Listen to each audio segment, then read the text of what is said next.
Halo teman-teman semua, salam sehat dan juga selamat hari Jumat.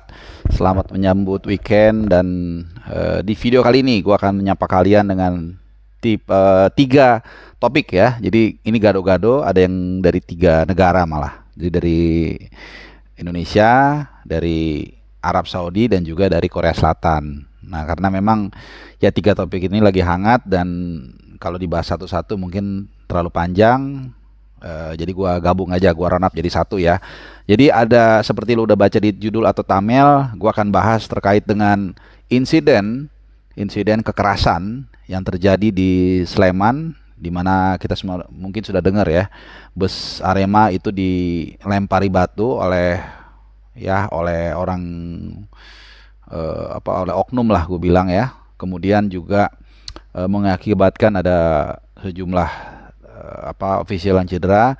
Kemudian yang kedua dari Arab Saudi, gua akan bahas soal kegagalan CR7. Ya mau dibilang kegagalan bisa, dibilang juga start yang kurang bagus juga bisa, di mana klubnya CR7 Al Nassr harus tersingkir di semifinal Piala Super Cup Arab Saudi ya, kurang lebih seperti itu, kalah dari Al Ittihad ya. Kebetulan gue yang bawain juga di iNews tadi pagi subuh ya. Dan yang ketiga gue akan bahas terkait dengan kepindahan Asnawi dari Ansan Greeners ke klub barunya Jeonnam Dragons ya.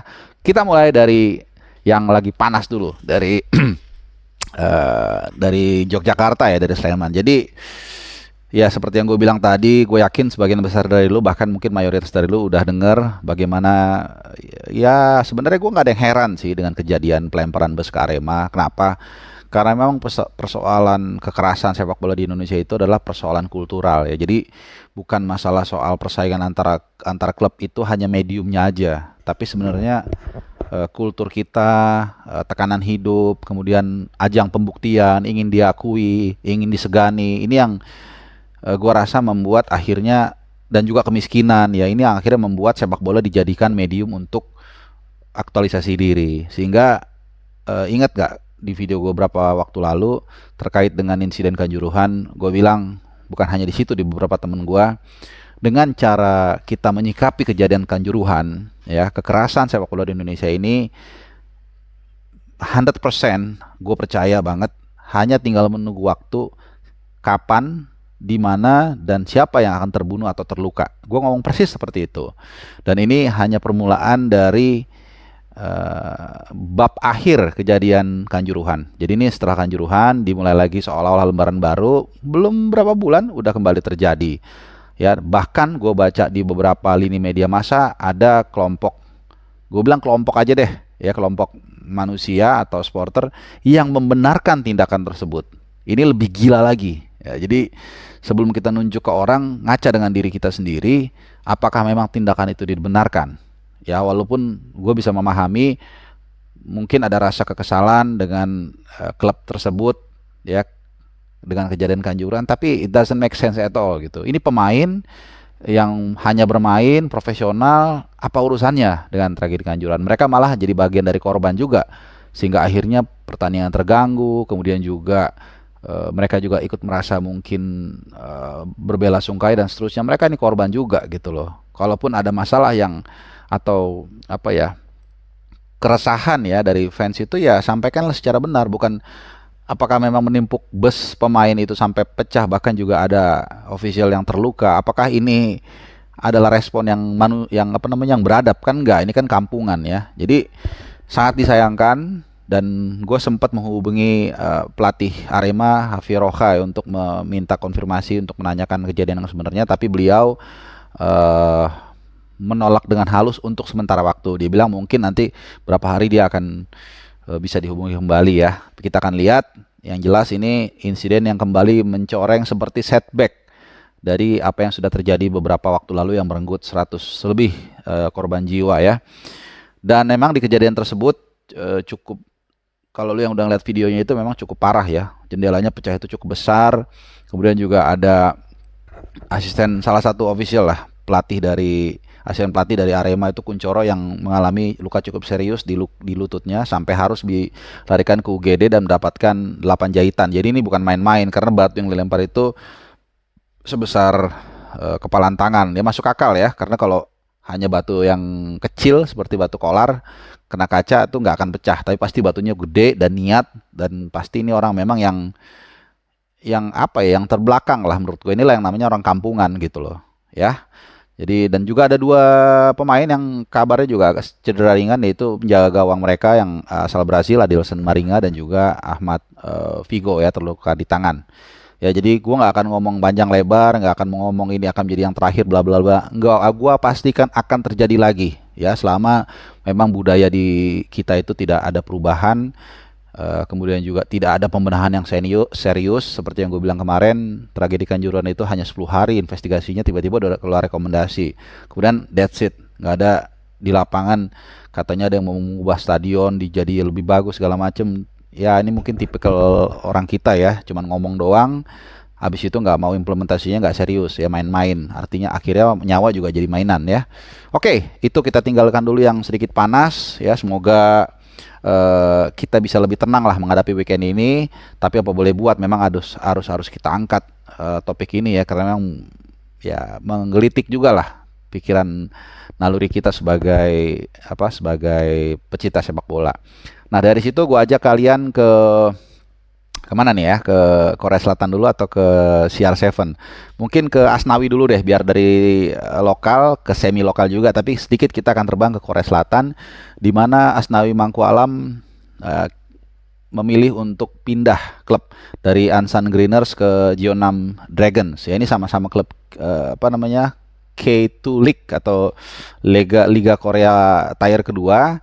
Dan memang kalau kita lihat dari posisi di klasemen ini sepertinya turun kasta ya.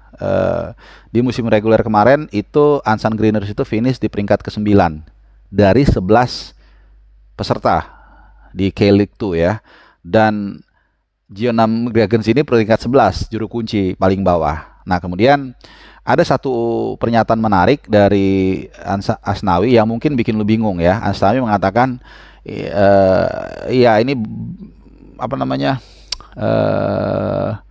dua sisi lah. Dia mengatakan tim ini punya potensi untuk promosi. Ya mungkin lo tentu akan bingung nih, tim juru kunci kok bisa promosi? Jangan-jangan malah degradasi. Memang K2 League ini sampai dengan kemarin itu nggak ada degradasi dari K2 ke K3. Ya jadi dari Liga, gue bilangnya Liga 2 aja deh. Liga 2 itu kalau dia jadi juru kunci itu nggak ada yang degradasi ke Liga 3.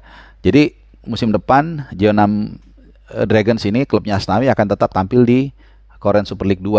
Nah, cuman musim depan itu untuk pertama kalinya akan ada degradasi. Ya, jadi musim depan ada 3 opsi nih klubnya si Asnawi ini.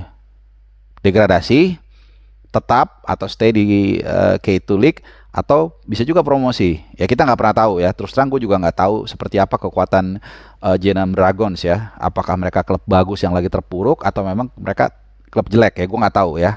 Yang jelas kalau kita lihat dari letter luck, memang ini adalah penurunan kasta dari klub peringkat ke-9, 2 terbawah ke yang paling 3 terbawah ya, paling bawah, 2 terbawah ya, paling 3 terbawah ke yang paling bawah. Kalau kita lihat hanya dari situ. Cuman kalau gue pendapat gue ya, ini kan standing point gue harus jelas. Kalau gue melihat itu still the best option buat dia. Kenapa? Karena gue percaya yang namanya orang merantau, yang namanya orang keluar dari zona nyaman, itu kan keluar dari zona nyaman ya. Apalagi ke tempat atau negara, ke liga yang gue rasa kita sepakat itu lebih bagus. Ini pasti akan memberikan banyak manfaat ya. Walaupun memang di musim kedua kemarin Asnawi dia agak turun performanya. Kalau gue lihat di timnas ya, gue nggak tahu di Greeners dia seperti apa, tapi gue rasa sih berbanding lurus ya. Jadi artinya dengan dia tetap memilih merumput di Korea Selatan di K-League 2, paling nggak pertama dari segi mental pasti akan terus terjaga. Namanya orang itu yang tadi gue bilang ya, bermain di area yang bukan zonanya dia, pasti dia akan lebih tertempa secara mental, itu udah pasti. Orang perantau lah istilahnya. Kedua, dari segi kedisiplinan juga pasti akan lebih disiplin ya. Selain memang Korea kita tahu adalah negara bangsa yang disiplin, tentunya Asnawi juga akan terbawa ya dengan suasana tersebut. Kemudian yang ketiga, asupannya, makanan di sana tentu lebih cenderung lebih sehat ya. Ini harus kita akuin. Nggak ada tuh terlalu apa goreng-gorengan itu nggak terlalu banyak. Kemudian juga ya pokoknya intinya lebih sehat lah asupannya. Dan keempat tentunya pemahaman sepak bolanya di sana lebih bagus ya. Itu undebatable lah, itu udah jelas. Jadi kalau gue mencoba menilai dengan netral ya, walaupun memang secara letter luck terlihat ya secara kasat mata ada penurunan klub dari divisi 1 lah bilang seperti itu ke divisi 2, tapi tetap akan banyak manfaat yang diperoleh sama dia ya. Jadi Asnawi ini udah 2 tahun ya, hampir 2 tahun lah dia membela Ansan Greeners sejak Februari 2021 sampai sekarang ya, boleh dikatakan 2 tahun lah ya, dengan torehan yang ya so it's okay lah, 40 laga ya dalam 2 musim dengan 2 gol dan 3 assist sebagai bek kanan ya. Walaupun sekali lagi musim lalu dia banyak terlibat dalam cedera, jadi gue jujur berharap dia bisa tampil reguler nanti di klub barunya. Jadi kadang-kadang nggak apa-apa, turun dulu, anggaplah ini turun, tapi selama dia nanti di sana dapat menit play lebih banyak, menurut gue ini akan lebih bagus. Dan gue yakin juga ini menjadi pertimbangan kenapa ya pelatih pelatih Jeonnam Dragons itu namanya Jang Kwan Lee itu mengatakan bahwa keputusan untuk merekrut Asnawi ini juga ada peran dari Sintayong ya. Mereka pernah menjalin komunikasi dan ada beberapa hal positif yang disampaikan kepada kubu Dragon soal Asnawi ya. Jadi ini juga kepentingan ST juga untuk membuat Asnawi tetap berada di kompetisi dengan level yang cukup baik lah dan dikenal sama Sintayong ya, karena dia dari Korea Selatan juga. Oke, terakhir sebagai penutup, gua akan bahas CR7 yang terpuruk. Kenapa gue bikin judulnya terpuruk? Sebenarnya nggak terpuruk amat ya. Artinya gini, kemarin saat membawakan Saudi Super Cup ini, gue bersama Kang Didan, gue diskusi. Gue bilang, Mang, kita melihat CR7 ini bisa dari 2 sisi. Gue bilang, satu sebagai pesepak bola, satu sebagai marketer ya, atau sebagai orang ambasador lah gitu ya. Karena gue yakin Al Nassr atau katakanlah otoritas Arab Saudi ya, sepak bola Arab Saudi menginginkan atau mendatangkan Ronaldo bukan semata-mata hanya untuk soal skill sepak bola. Honestly, kalau lu lihat mainnya di 2 pertandingan sebelum ini ketika mereka menang 1-0 ya di Saudi Pro League dan di Super Cup, Saudi Super Cup, itu sebenarnya Ronaldo touch-nya itu udah nggak bagus lagi lah. Udah biasa, malah striker mereka Talisca itu yang jauh lebih baik ya, itu yang menjadi talismannya yaitu namanya Talisca. Cuman ya itu tadi, Ronaldo itu udah sebuah produk ya, sebuah exposure untuk bisa menarik sebagai magnet lah gitu ya, untuk menarik perhatian dan atensi orang. Ya kemarin ada satu momen bahkan ketika dia mengambil tendangan bebas, dan ini gue alamin juga di Piala Dunia di Qatar kemarin, itu begitu dia mengambil bebas itu semua kamera langsung, orang berdiri semua langsung ngambil gambar. Selama di Qatar juga gitu, waktu gue nonton pertandingan Portugal lawan Switzerland itu dia pemanasan aja semua orang pada berdiri, dia wajahnya ada di layar monitor itu orang pada bersorak semua, dia nggak dimainin orang pada memanggil nama dia supaya Fernando Santos masukin dan seterusnya. Jadi memang kalau dibilang dia gagal, dia terpuruk, sebenarnya enggak. Secara apa dulu nih? Sebagai pemain, semua orang udah tahu nanti 5 Februari itu dia usianya 38 tahun. Ya, pemain mana di usia tersebut yang masih bisa bermain di top perform? Hampir nggak ada. Ya, Ibrahimovic udah main paling 60 menit, 40 menit, walaupun bukan berarti nggak bisa kasih kontribusi ya, tapi as a player, as a footballer, pasti sudah jauh turun ya. Itu nature, lu nggak bisa fight. Tapi bagaimana exposure, kemudian kita lihat berapa banyak TV yang mulai menyiarkan Saudi League ya, setahu gue Swiss, Jerman, Korea Selatan, Malaysia kalau gue nggak salah ya, itu semua mulai menyiarkan Saudi Pro League ya. Karena apa ya? Karena Ronaldo ya, termasuk juga iNews, grup MNC juga menyiarkan partai Saudi Pro League yang tentunya yang Al Nassr yang dimainkan Al Nassr ya. Ini juga gara-gara Ronaldo udah pasti rating naik segala macam gitu.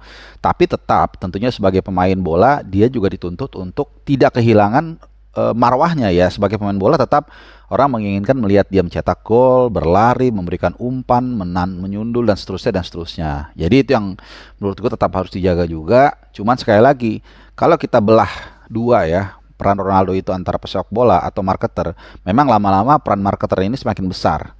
Sementara perannya sebagai pesepak bola ini semakin sempit. Ya ini mirip-mirip dulu waktu David Beckham lah direkrut sama LA Galaxy. Itu kan juga salah satunya adalah bukan hanya soal main bolanya, tapi juga soal bagaimana dia bisa meningkatkan atensi atau awareness orang Amerika terkait sepak bola dengan mendatangkan Beckham. Jadi kalau pandangan gue CR7 itu bukan terpuruk, bukan gagal, tapi ya memang eh, sebagai pesepak bola sebagai seorang Ronaldo dia bukan hanya main bola, tapi juga bagaimana membuat orang menjadi menonton wadah atau kompetisi di mana dia main, dan juga tentunya kalau kita bicara lebih luas dia dibawa juga dengan tujuan untuk mencoba